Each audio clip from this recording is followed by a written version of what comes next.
Hello friends, मेरे channel Ajay mathematics में स्वागत है। दोस्तों, आज के इस वीडियो में मैं आपको एक ऐसा सवाल का जवाब देने जा रहा हूं जो कि अक्सर उसमें लोग गलती कर बैठते हैं। जैसे कि हमारा सवाल इस तरीके से, प्रश्न ये है कि 2 + 2 का आधा कितना होगा, ये हमें बताना है। तो दोस्तों, अक्सर लोग जो इसका आंसर इस तरीके से बताते हैं कि 2 + 2 = 4, फिर इसका आधा के लिए 2 से भाग लगा देंगे, आंसर आ जाएगा 2। यानी उसका लोग आंसर 2 बताते हैं, लेकिन हालांकि इसका आंसर 2 नहीं होगा। ये क्या है, इसका आंसर गलत है। तो इसका राइट आंसर क्या होगा, उसी के बारे में हम बात करने वाले हैं। दोस्तों, ये थोड़ा ट्रिकी है, इसमें थोड़ा सा ध्यान रखने की ज़रूरत है। वहाँ पर एक चीज़ अगर आप ध्यान रखेंगे तो इसका आंसर आप सही निकाल पाएंगे। तो चलिए देखते हैं आखिरकार इसका आंसर कितना होगा, इसका आंसर 2 क्यों नहीं होगा। तो चलिए वीडियो को शुरू करते हैं। तो दोस्तों, इस तरह के सवालों को हल करने के लिए थोड़ा सा ध्यान देने की ज़रूरत है।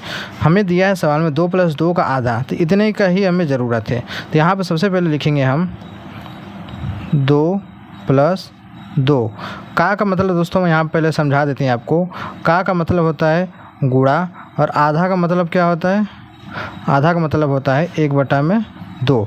ये चीज़ें आप ध्यान में रखिएगा। का मतलब होता है गुणा और आधा का मतलब होता है 1/2। ठीक है, इसी से हमारा सवाल क्या होगा, हल होगा।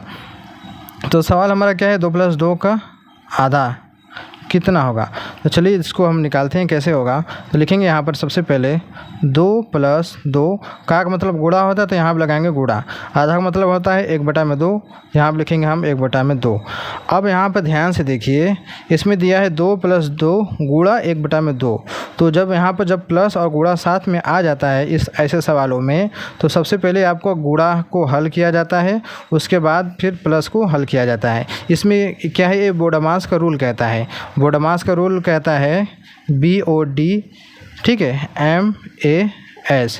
मैं थोड़ा ऊपर करता हूँ, देखिए ये हमारा क्या है, बोडामास का रूल है। ठीक है, B से होता है ब्रैकेट्स, O से होता है ऑफ यानी कि का, D से होता है भाग, M से होता है मल्टीप्लिकेशन यानी गुणा, A से होता है जोड़, और S से होता है घटाव। तो सबसे पहले गुणा को हल करेंगे, फिर जोड़ करेंगे। इसीलिए यहाँ पर ये वाला रूल लागू होता है, इसलिए इसका आंसर अलग आता है। तो चलिए इसको हम कैसे करते हैं। तो सबसे पहले गुणे वाले को हल करेंगे, तो कैसे हल होगा, तो लिखेंगे 2 + 2 गुणा 1/2 है। 2 से 2 कट जाएगा, बचेगा क्या हमारे पास, यहाँ पर 1 बचेगा।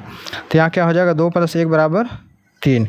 यानी कि इसका जो आंसर आएगा दोस्तों, कितना आ जाएगा, 3 आएगा। लेकिन अक्सर लोग इसका आंसर 2 बताते थे, लेकिन इसका एक्चुअल जो आंसर होगा वो 3 होगा। क्यों, क्योंकि इसमें सबसे पहले गुणे को हल किया जाता है इस तरीके से। चलिए मैं एक और सवाल इसी तरह से बताता हूँ, क्योंकि आपको डाउट ना रह जाए। दूसरा सवाल हमारा ये है कि 10 + 10 का आधा कितना होगा। ठीक है, तो कैसे हल करेंगे, चलिए इसको देखते हैं। लिखेंगे यहाँ पर 10 + 10। का मतलब होता है गुणा, और आधा का मतलब होता है 1/2। तो सबसे पहले क्या करेंगे, गुणे वाले को हल करेंगे। तो लिखेंगे यहाँ पर 10 + 2 5 है 10, 5 में कट गया, तो 5 × 1 = 5 हो जाएगा। 10 + 5 = 15, यानी इसका आंसर कितना आ जाएगा, 15 आ जाएगा। तो इस तरीके से दोस्तों हल करते हैं। बहुत ही आसान है दोस्तों, अगर आपको एक बार समझ में आ गया तो इस तरह के सवाल आप चुटकियों में कर सकते हैं। तो दोस्तों, मैं उम्मीद करता हूँ वीडियो अच्छी लगी होगी, तो वीडियो को लाइक करना ना भूलिएगा। चैनल पहली बार सब्सक्राइब कर लीजिएगा। तो चलिए मिलते हैं एक नए वीडियो में।